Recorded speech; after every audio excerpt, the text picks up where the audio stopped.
ऐ बाद सबा तू मेरी फरियाद लिए जा, ऐ बाद सबा तू मेरी फरियाद लिए जा, सरकार मदीने को मेरी याद लिए जाओ, सरकार मदीने को मेरी याद लिए जाओ। বিশ্ব নেতাও মানুষে কয় ইসলামে বুঝি রাজনীতি নেই, তো রাজনীতি আর কোন জায়গাত? ইসলামেই তো রাজনীতি, ইসলামেই তো রাজনীতি। রাসূলুল্লাহ সাল্লাল্লাহু আলাইহি ওয়াসাল্লাম মদিনা রাষ্ট্রের প্রেসিডেন্ট ছিলেন, প্রধানমন্ত্রী ছিলেন, তো এরপরেও রাজনীতি নাই ইসলামে? আছে। আচ্ছা বলেন, এখন আপনাদের বিবেকে কি মনে হয় রাসূলুল্লাহর মধ্যে সবার জন্য উত্তম আদর্শ আছে না নাই? আপনি যদি বলেন রাজনীতি নাই ইসলামে, তো বলেন রাজনীতিবিদদের আদর্শ মুহাম্মদ রাসূলুল্লাহর মধ্যে আসেনি? তো কইলেন যে রাজনীতি নাই। রাসূল তো, আল্লাহ তো বললেন লাকাদ কানা লাকুম ফি রাসূলিল্লাহি উসওয়াতুন হাসানা, সবার জন্য রাসূলের মধ্যে কি আছে? উত্তম আদর্শ আছে। তো প্রেসিডেন্টের উত্তম আদর্শ দেখান দেখি রাসূলের মধ্যে। আপনি যদি বলেন রাসূল আপনার রাজনীতিবিদ ছিলেন না, তো প্রেসিডেন্টের আদর্শ কই? প্রধানমন্ত্রীর আদর্শ কই? বিচারপতির আদর্শ কই? অর্থমন্ত্রীর আদর্শ কই? স্বরাষ্ট্রমন্ত্রীর আদর্শ কই? পররাষ্ট্রমন্ত্রীর আদর্শ কই? মিলতে হবে তো। আর না হয় সবার জন্য রাসূলের মধ্যে আদর্শ আছে, ওই কথা বলবেন কেমনে? সব সেক্টরের মানুষের আদর্শ রাসূলের মধ্যে আছে বলে জি আছে। রাসূল একজন শ্রেষ্ঠ প্রেসিডেন্ট ছিলেন, সুবহানাল্লাহ, শ্রেষ্ঠ প্রধানমন্ত্রী ছিলেন, গণপূর্ত মন্ত্রী ছিলেন, অর্থমন্ত্রী ছিলেন, স্বরাষ্ট্রমন্ত্রী ছিলেন, পররাষ্ট্রমন্ত্রী ছিলেন, রাসূলুল্লাহ উপদেষ্টাও ছিলেন। কালকে কইবানে সুবহানাল্লাহ, আরো জোরে। বিচারপতিও ছিলেন, বিচারকও ছিলেন, তদন্ত করতেন, বাজারও নিয়ন্ত্রণ করতেন, ভোক্তাদের অধিকারও নিশ্চিত করতেন। বাজার নিয়ন্ত্রণ করতেন না রাসূলুল্লাহ? এখনকার দুনিয়াতে বাজারে যত অনিয়ম দুর্নীতি সব কিছুর গোড়ায় করাঘাত করেছেন রাসূলুল্লাহ। সব দুর্নীতি রুখে দেওয়ার সমহপাত পদ্ধতি রাসূল বলে গেছেন। যদি ওইটা মানুষ মনে রাখতো, দুর্নীতি বন্ধ হয়ে যেত। সিন্ডিকেট, রাসূল বলছেন আল মুহতাকিরু মালউন, যারা এমন সিন্ডিকেট করে যার কারণে জিনিসপত্রের দাম বেড়ে যায়, রাসূল বলছেন এরা অভিশপ্ত, অভিশপ্ত, অভিশপ্ত। নাউজুবিল্লাহ বলেন। একটা সময় ছিল, আপনারা দেখেছেন, মানুষ গ্রামগঞ্জ থেকে মুরগ, হাঁস, তরিতরকারি নিয়ে মুন্সিবাজার যাইতো। মাতুন না আপনারা? মুন্সিবাজার, আপনারা রাস্তা মুন্সিবাজারের দক্ষিণে না উত্তরে? দক্ষিণ পূর্ব। ওই রাস্তা আরেকটু সামনের দিকে অগ্রসর হয়ে পাইকাররা দাঁড়ায় থাকতো। মাতুন না আপনারা? এখনো আছে। মুরগ কিনে নিত। এখন এটা কিনে নিয়ে বাজারে আপনার কাছ থেকে যে দামে কিনছে ওই দামে বিক্রি করে, তো কেমন বেশি? 100-200 বেশি। বুঝলেন কথাটা? আল্লাহর রাসূল ওইটা নিষেধ করেছেন। সুবহানাল্লাহ। ইসলাম শুধু মসজিদে না বাজারেও? যেটা চলে এখন ওইখানেও ইসলাম আছে। রাসূল নিষেধ করেছেন। নাহা রাসূলুল্লাহ সাল্লাল্লাহু আলাইহি ওয়াসাল্লাম আনিন নাজাশ ওয়া আনিত তাসরিয়াম ওয়া আন তালাকিল জালাব। রাসূল বলছেন দালালি নিষেধ। গরু বাজার দালালি হয়নি? কিন্তু না, দাম করেনি। এখন দেখবেন অনেক দাম করে, কিন্তু দেখবেন আপনি বিক্রেতা তারে গরু দেয় না। আপনার মনে প্রশ্ন জাগবো, এত দাম কইলো দেয় না কেন? এ যে দাম করছে এটা কিনার লাগি করছে না, আমার মতো আপনার মতো ক্রেতাদেরকে বিভ্রান্ত করার জন্য দাম করছে। রাসূল ওইটা নিষেধ করছেন। বাজারে ইসলাম আসেনি? নাহা রাসূলুল্লাহ সাল্লাল্লাহু আলাইহি ওয়াসাল্লাম আনিন নাজাশ, ওটাকে আরবিতে নাজাশ বলে, রাসূল নিষেধ করে দিয়েছেন। ওয়ানিত তাসরিয়া, দুঃখবাজির থেকে নিষেধ করেছেন। দুঃখবাজির একটা প্রকাশ ক্ষেত্র এটা। কিভাবে? এই ফুয়া,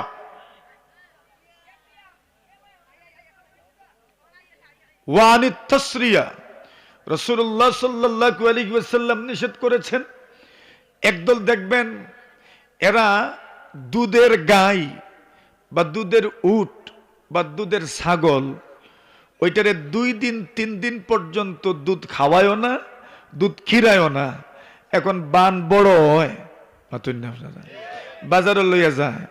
এখন আপনার মতো আমার মতো ক্রেতা যারা, এরা যখন দেখবো বান মুটা, আমরা কইমু রে এটা দুধ বেশি দিব, কমপক্ষে 3-4 হাজার টাকা বেশি দামে কিনবো। মাতুন না আপনারা? রাসূল বলছেন এটা নিষেধ। সুবহানাল্লাহ বলেন। দেখেন নবী কোন জায়গায় রূপ ধরছেন কি? ওয়ানিত তাসরিয়া, নিষেধ।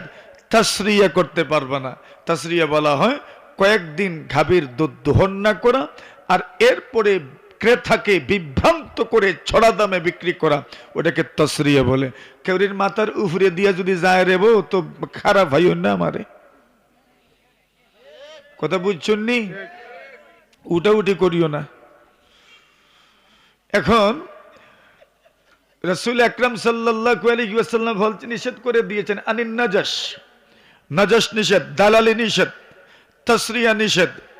এরপরে নিষেধ করেছেন ওয়ান তালাক্কিল জালাব, তুমি যারা গ্রাম থেকে শহরে জিনিসপত্র নিয়ে আসে, তুমি অগ্রগামী হয়ে তাদের কাছ থেকে বাজারে যেই দাম চলছে ওই দাম গোপন করে তাদের কাছ থেকে জিনিস কিনে বাজারওয়ালাকে তুমি কষ্ট দিও না।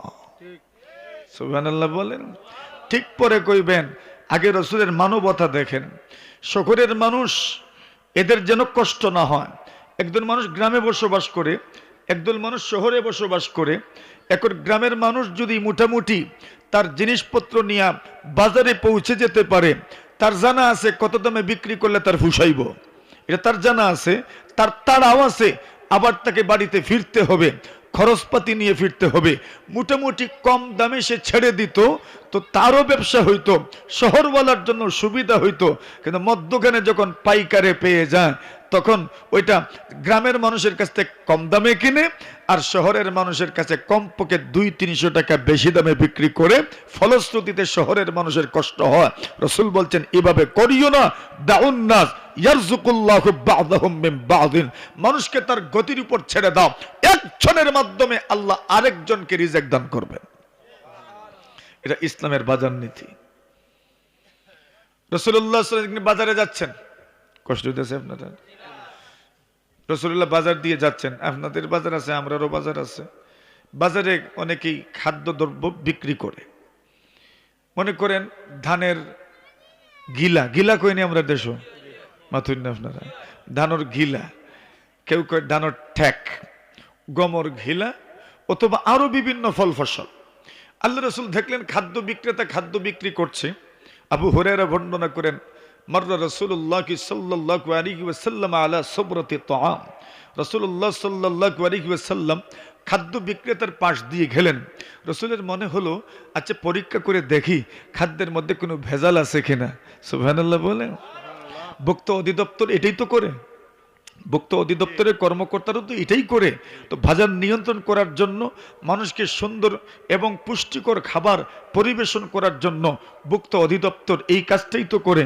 রাসূলুল্লাহ চিন্তা করলেন একটু পরীক্ষা করে দেখি ব্যবসায়ীরা ক্রেতাদেরকে কি পরিমাণ জ্বালাচ্ছে, কি পরিমাণ কষ্ট দিচ্ছে, দুঃখ দিচ্ছে কিনা।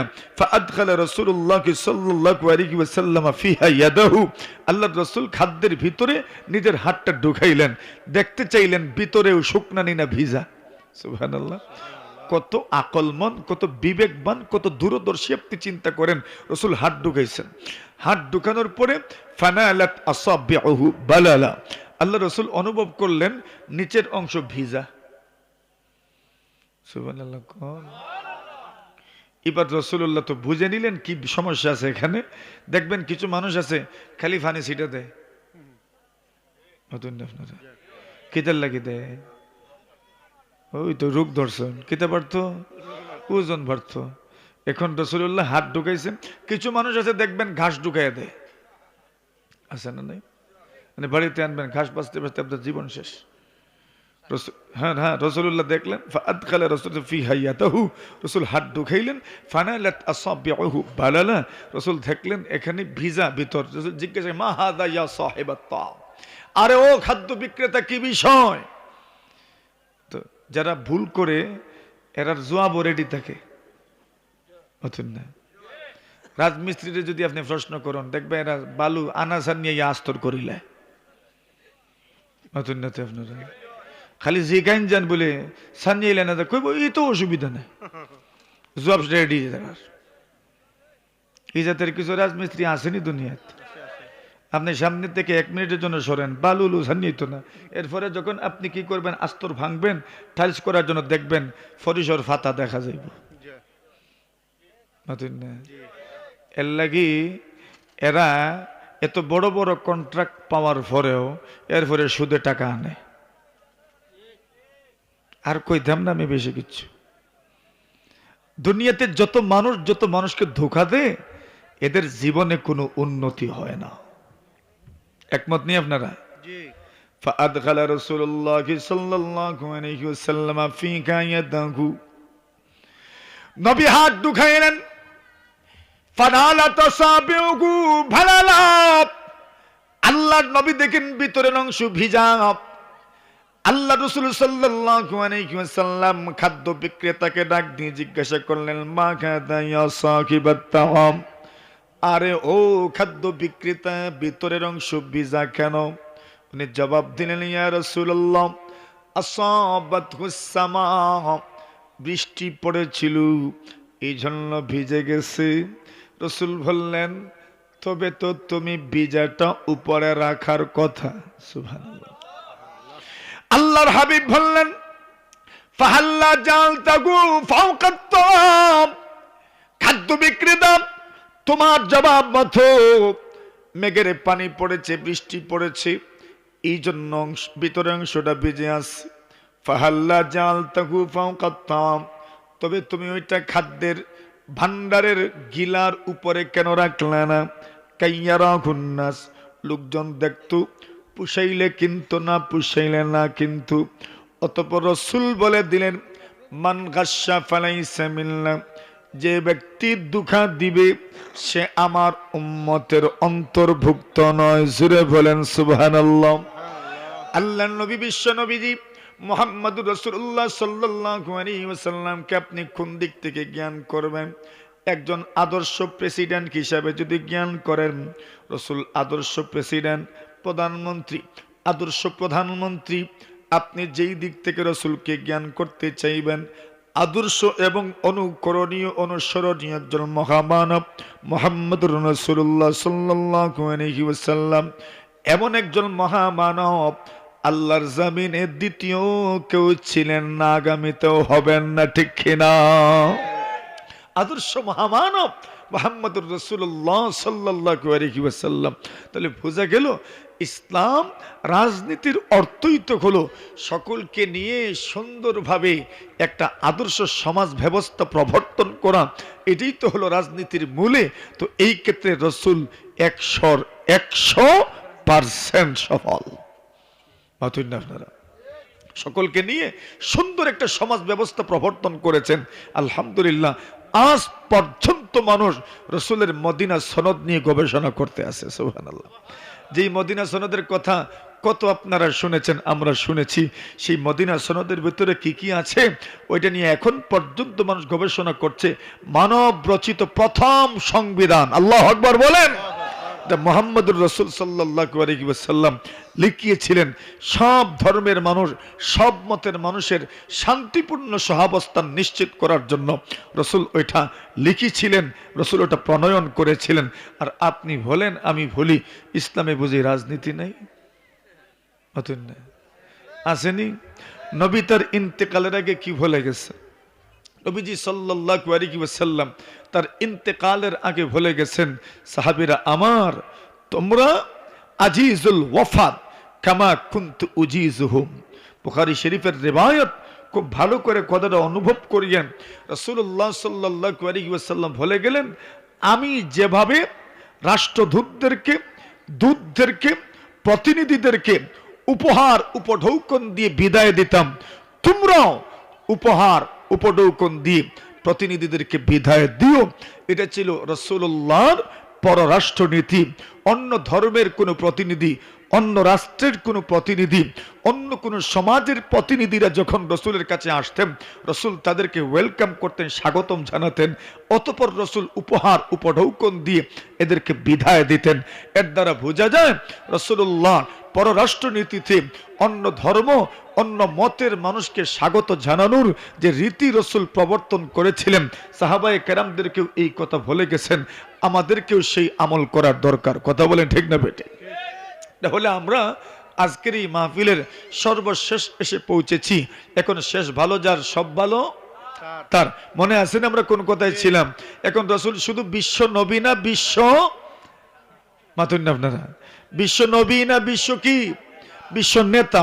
নবী বিশ্ব নেতা, বিশ্ব নবী মুহাম্মদুর রাসূলুল্লাহ সাল্লাল্লাহু,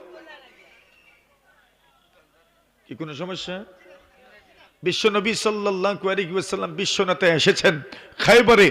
ওই ইহুদির ছাগল রাখাল হাবশার মানুষ, একজন কালো মানুষ, ঠোঁট মুঠা, নাক ছেপটা, চেহারা তেমন সুন্দর না, ডোল গঠন ভালো না, দেখতে বিশ্রী লাগে, কিন্তু ওনার মন চাইল বিশ্বনেতা এসেছেন, একটা নজর তো দেখার দরকার। সুবহানাল্লাহ, এই কথা ওনার দিলে এসেছে।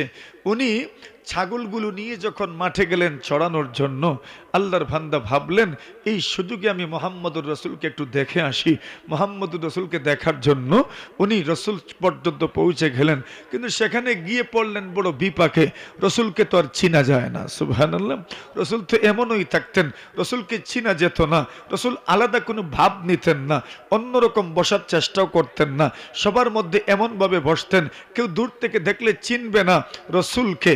তখন প্রশ্ন করতে হতো, মান মুহাম্মাদুর রাসূলুল্লাহ, মুহাম্মদকে একটু পরিচয় দেন। তো সাহাবায়ে কেরাম পরিচয় দিতেন। এক সাহাবী এসেছেন দূর থেকে, গ্রাম্য মানুষ এসেছেন, আসার পরে বললেন যে মুহাম্মদকে একটু চিনায়া দেন, মুহাম্মদকে। সাহাবায়ে কেরাম বললেন, হাদা রাজুল আল আবিয়াদ আল মুত্তাকি, ওই যে একজন সুন্দর মানুষ তুমি দেখছো, কাবার মধ্যে হেলান দিয়ে বসে আছেন। রাসূলুল্লাহ জালিসুন ফি জিল্লিল কাবা, নবী আলাইহিস সালাতু ওয়াস সালাম কাবা চত্বরে কাবার ছায়ায় বসা ছিলেন। ওই সাহাবী এসে প্রশ্ন করেছেন, মুহাম্মদকে একটু চিনায়া দেন না আমাকে। সাহাবারা বললেন, হাযা রাজুল আল আবিয়াদ আল মুত্তাকি, ওই যে একজন সুন্দর গরিয়ানা মানুষ দেখছো আর যিনি কাবার মধ্যে হেলান দিয়ে বসে আছেন, ইনিই মুহাম্মদুর রাসূলুল্লাহ। উনি বলেন, আমি মুহাম্মদের কাছে গেলাম, যাওয়ার পরে বললাম, আপনি কি মুহাম্মদ? রাসূল বলেন, হ্যাঁ আমি ওই মুহাম্মদ। সুবহানাল্লাহ।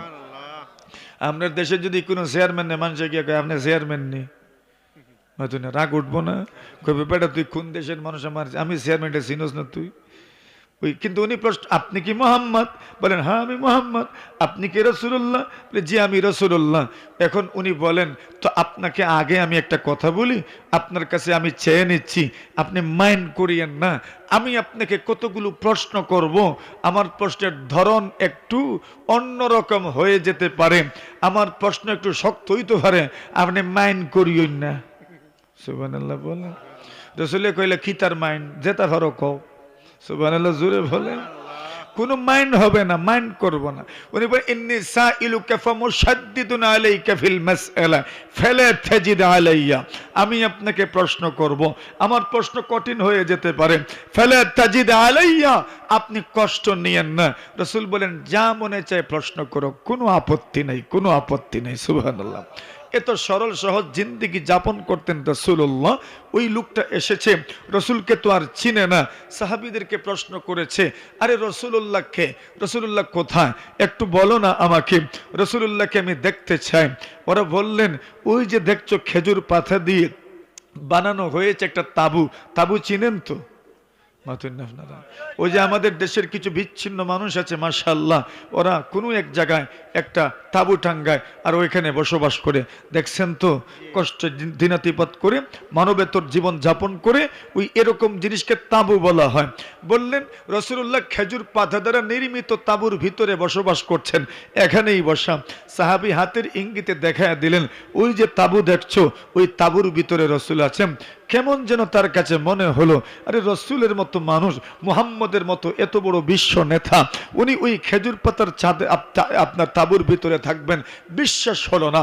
আরেকজনকে প্রশ্ন করলেন, উনিও সেম উত্তর দিলেন, এরপরও বিশ্বাস হয় না। আরেকজনকে প্রশ্ন করলেন, উনিও সেম উত্তর দিলেন, এইবার বিশ্বাস হয়েছে। উনি ভিতরে প্রবেশ করলেন, ভিতরে প্রবেশ করেই দিলেন সালাম, আসসালামু আলাইকুম ওয়া রাহমাতুল্লাহি ওয়া বারাকাতুহু। উনি বলেন, সালামটা দেওয়ার পরে যার চেহারার উপর আমার নজরটা পড়েছে, আমি এত সুন্দর চেহারা দেখেছি, আমি দুনিয়াতে কত সুন্দর মানুষ দেখেছি, কিন্তু মুহাম্মদুর রাসূলুল্লাহর চেহারার মধ্যে যে সৌন্দর্যতা, যে উজ্জ্বলতা, যে সভ্রতা, যে লাবণ্যতা, যে সুন্দর মায়াবী চেহারা আমি দেখেছি, এত সুন্দর চেহারা আমি দুনিয়ার কোনো মানুষের দেখি নাই। চেহারাটা যখন আমি দেখেছি, আমার অন্তরে ইমানের মশাল জ্বলতে শুরু করেছে, সুবহানাল্লাহ। কিন্তু আমার মনে হলো, আচ্ছা মুহাম্মদের চেহারা তো দেখলাম, আগে তো একটু বেচাকেনা হয়ে যাওয়ার দরকার, একটু চুক্তি সেরে নেওয়া দরকার। উনি কি মিশন নিয়ে এসেছেন, আমি ইমান আনলে কি হবে না হবে তাও তো আমার জানার দরকার। প্রশ্ন করলেন, আপনি কি রাসূলুল্লাহ? বললেন, হ্যাঁ আমি রাসূলুল্লাহ। রাসূলুল্লাহ বলতে কার রাসূল? আল্লাহর রাসূল। আল্লাহ বলতে কে? বলে আল্লাহ কে? বলে আল্লাহ হলেন আল্লাযী, ওই আল্লাহ, ওই সত্তার নাম হচ্ছে আল্লাহ। ইদা আসাবাকা দুররুন ফাদাউতাহু কাশাফাহু আন, যখন আপনি মুসিবতের সম্মুখীন হন, যখন আপনি কষ্টে দিনাতিপাত করেন, যখন আপনাকে ক্লেশ যাতনা আপনাকে গ্রাস করে, ওই সময় যার কাছে দোয়া করলে সব পেরেশানি দূর হয়ে যায়, উনি কে? জোরে বলেন, জোরে বলেন, উনি কে? জোরে বলেন, জোরে। রাসূল বলেন, আমি সেই আল্লাহর রাসূল, সুবহানাল্লাহ। এরপরে বললেন, আমি কোন আল্লাহর রাসূল জানো?